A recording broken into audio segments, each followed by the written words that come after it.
There's a hold of the outside. Miller just bulldozes away around the end, and Dinwiddie waits for him, and he picks up 15.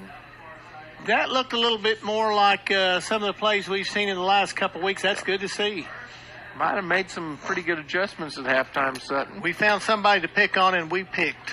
Miller pulled around there from his guard position, and, I mean, he just looked like a bulldozer leading a pack of ponies behind him. This time they come near side.